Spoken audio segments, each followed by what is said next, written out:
¿Cómo estás, Jorge? Bienvenido a Los Periodistas. Hola, bien, gracias, Álvaro. Alejandro, un placer estar con ustedes una vez más. Felicidades por su programa, que va viento en popa. Sí, caray. Pues bueno. Muchas gracias. Fíjate que estábamos, creo que rompiendo récord, ¿no, Alejandro?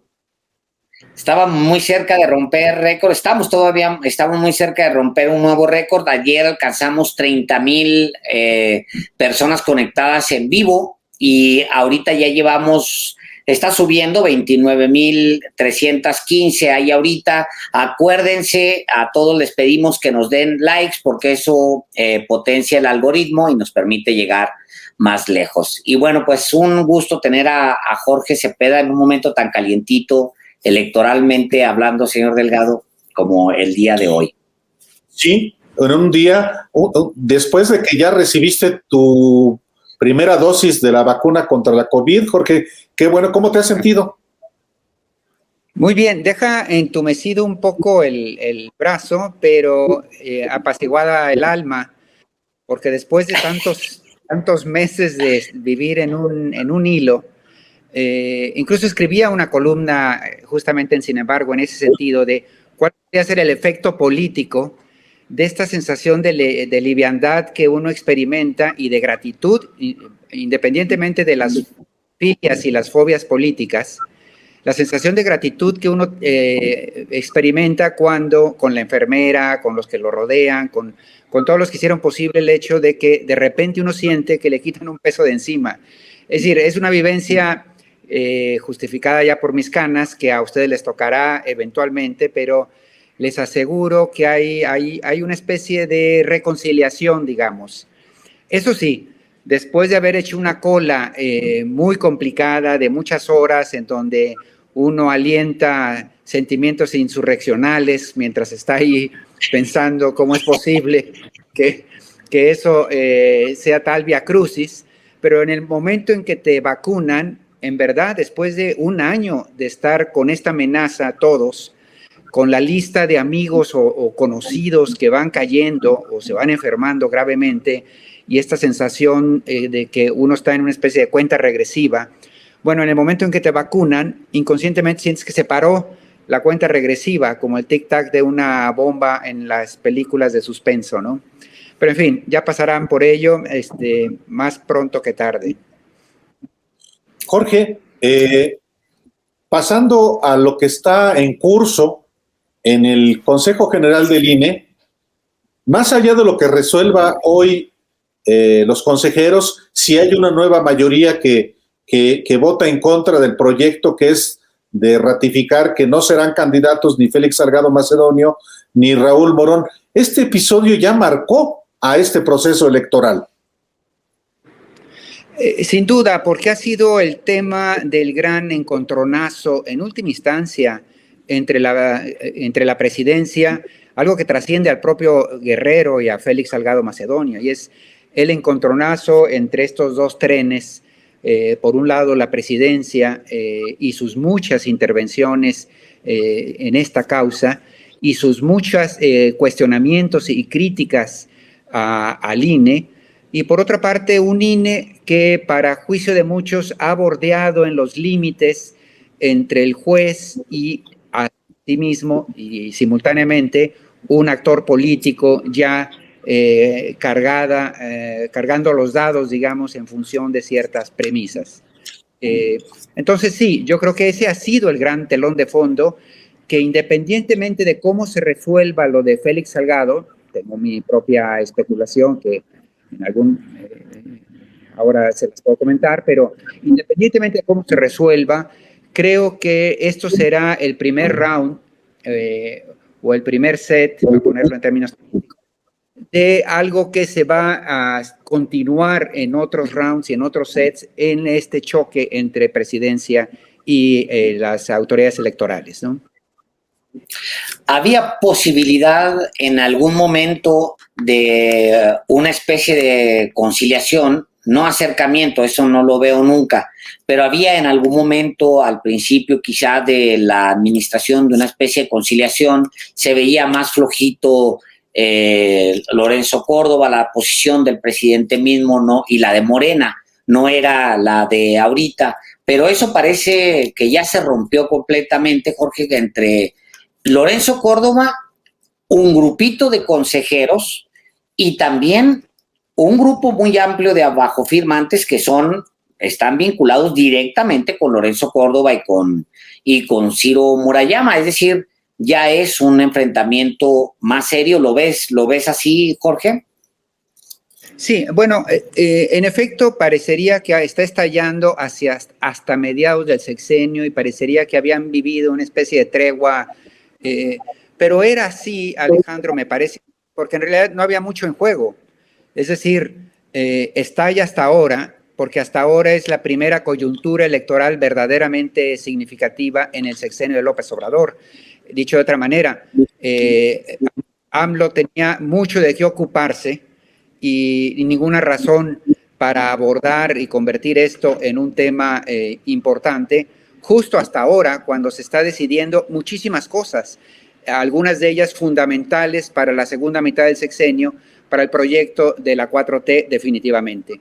Y en ese contexto es claro que en la medida en que las fuerzas opositoras y las alianzas opositoras con los grupos antagónicos al obradorismo, ellos mismos eligieron estas elecciones de verano como el punto, el parteaguas, el lugar donde pues nos vemos a la salida, como dicen los pleitos en la escuela, es decir, estuvieron aguantando el chaparral durante mucho tiempo, pero diciendo nos vemos las caras en el verano del 21 y le vamos a impedir una mayoría en las cámaras de diputados para que la segunda mitad del sexenio esté mucho más maniatado el presidente en sus cambios que intentan ser irreversibles. En fin, entonces sí, hay muchísimo en juego.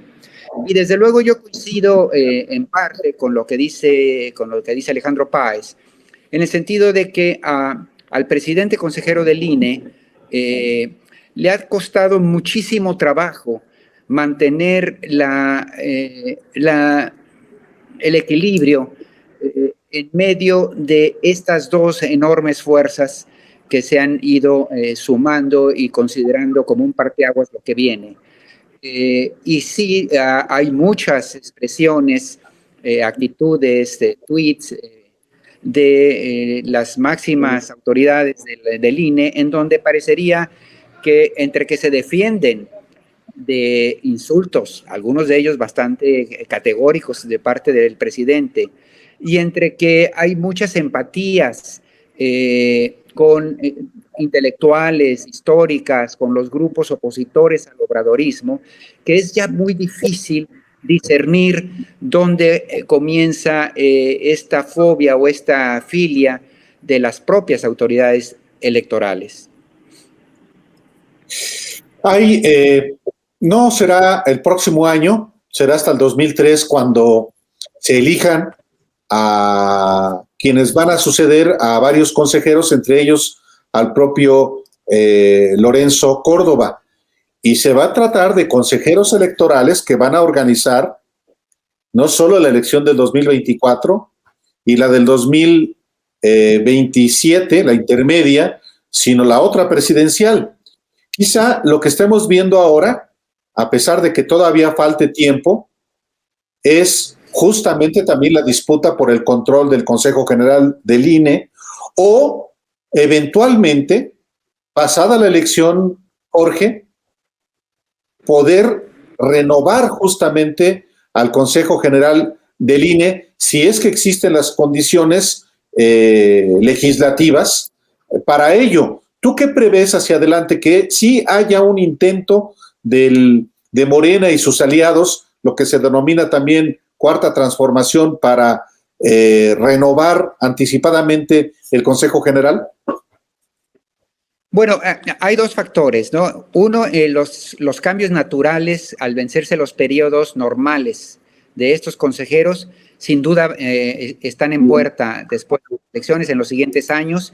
Ya hoy mismo en la mañanera el presidente estaba casi relamiéndose los bigotes diciendo, bueno, están por terminar estos consejeros tan incómodos y seguramente habrá cambios. Y claro, con las mayorías en este momento calificadas o casi calificadas que tiene la 4T y sus aliados, evidentemente esas designaciones, pues no se tiene que ser mago para anticipar que serían muchísimo más empáticas o favorables, digamos, con una visión del mundo y de la política y de la ideología más acorde a los actuales gobernantes. Por lo mismo, me parece a mí que es una especie de huevo y la gallina, porque de ahora depende cómo va a quedar el Congreso de estas elecciones. Y la intervención de los consejeros del INE va a ser un factor para definir cómo va a quedar este Congreso. Y a su vez, este Congreso va a ser el próximo Congreso, perdón, el que se está eligiendo ahora este verano, va a ser decisivo para designar a los nuevos consejeros. Entonces, también eso está en disputa. No solo está en disputa lo que decía la oposición de decir, veámonos las caras en el verano, en las elecciones intermedias, para modificar y quitarles la mayoría en el Congreso, sino también lo que está en disputa es que unas cámaras subordinadas al Ejecutivo, si es que es así el resultado electoral en el verano, también son cámaras que asegurarán una composición del INE futuro muchísimo más favorable al partido en el poder.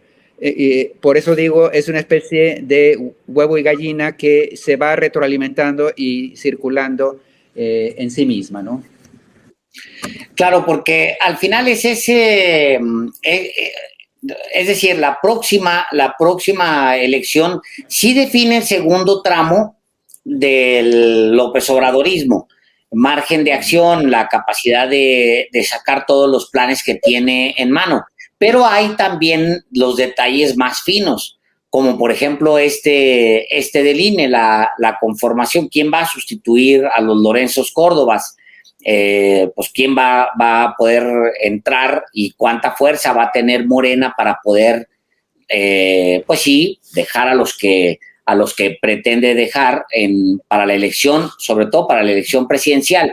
Ahora, por el otro lado, pareciera, Jorge, que también Lorenzo Córdoba y un grupo de ellos se está viendo forzado, así como Presidencia y Morena se están viendo forzados a confrontar al INE, ellos también, o sea, Lorenzo Córdoba, Ciro Murayama y los otros cercanos a ellos, se están viendo forzados a tomar partido. ¿Por qué? Pues porque ellos no militan en la izquierda ni militan en Morena. Si tienen alguna militancia ideológica, es más cercana a los abajofirmantes de quienes son literalmente amigos, no son lejanos.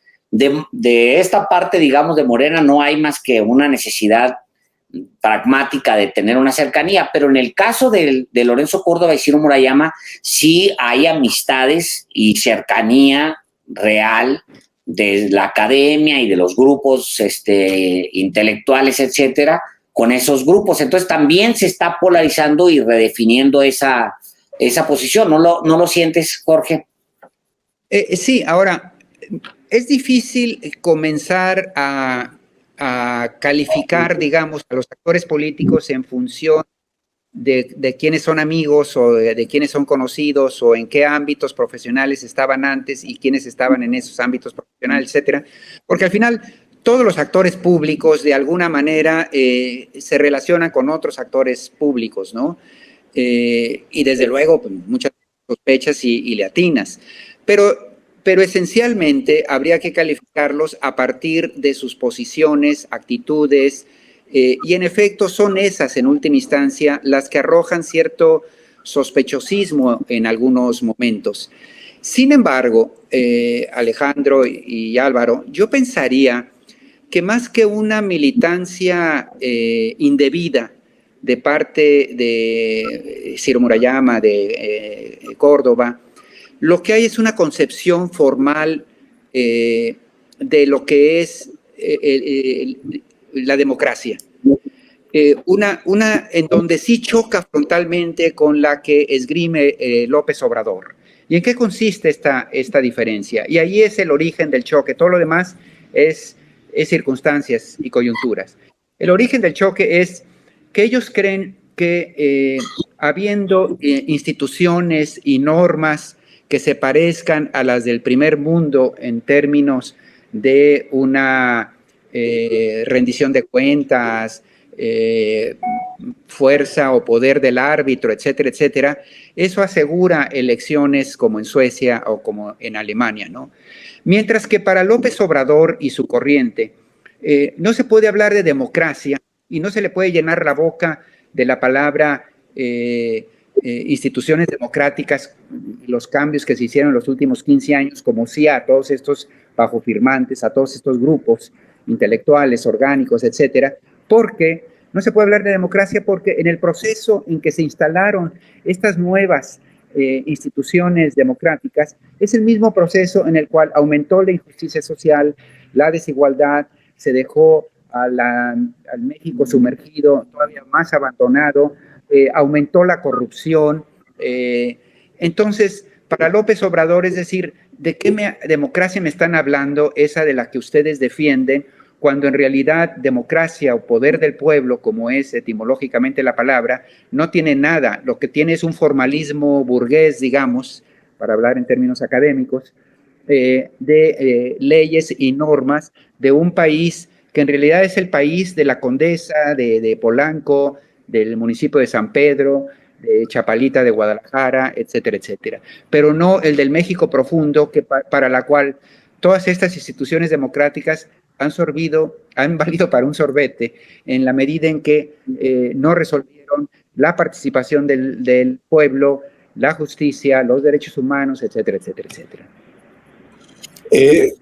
Estamos platicando con Jorge Cepeda Patterson y yo quiero aprovechar, Jorge, para preguntarte cómo valoras, qué opinas de un gobernador como el de Michoacán, Silvano Aureoles, que rodeado de militares y también de civiles armados, visita Aguililla en helicóptero y se encuentra con la protesta de varias personas, hombres y hasta niños, y ante esta manifestación el gobernador desciende de un vehículo militar, avanza hacia el manifestante y lo agrede, lo violenta, y su personal armado le arrebata las cartulinas del reclamo.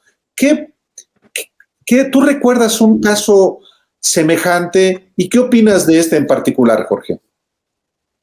Bueno, es muy lamentable por donde lo veamos y que nos habla de varias cosas. Uno, hasta qué grado de repente o en el proceso de ejercer el poder, un individuo pierde absolutamente las proporciones de lo que significa un puesto político y las responsabilidades que tiene para con sus votantes, ¿no?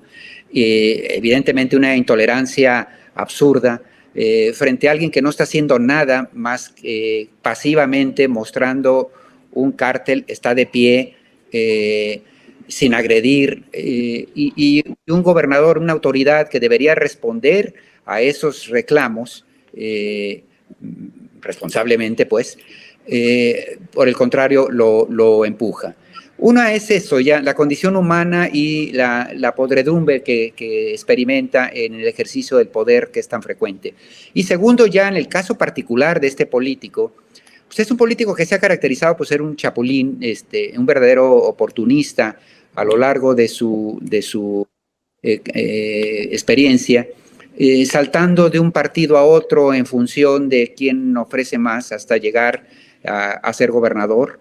Por fortuna está de salida, dejó muy poco su sexenio en Michoacán, y creo que actos como este ayudan en última instancia a desnudar quién es Silvano. Jorge Cepeda Patterson, te hacemos partícipe de la celebración porque tenemos 30,182 personas conectadas en vivo, que es nuestro nuevo récord en toda la historia de los periodistas, desde que estábamos en radio, desde que estuvimos en televisión. Nunca antes en la historia de este programa que conducimos Álvaro Delgado y un servidor habíamos alcanzado este récord. Así que, pues, te lo hacemos partícipe y te damos las gracias por estar aquí. Tienen que descontar a mi tía Chole y otros 200 de la familia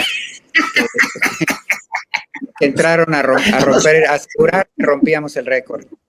También cuentan, porque además se van a seguir quedando. Si no nos conocían, pues ya se van a quedar. Yo también, a toda mi parentela, hasta la que no conocía, hasta la que no nos hablábamos, ya se conectaron. Entonces, se trataba de romper récord y ya lo rompimos, Jorge. Oye, ¿y tu parentela incluye a Mario Delgado? Nada, no. Nada tiene que ver Mario Delgado. Ok, perfecto. Hay varios delgados muy gruesos por ahí, Jorge. Muy bien. Pues un placer estar con Poco ustedes. como el ciudadano Mario Delgado y yo. Felicidades.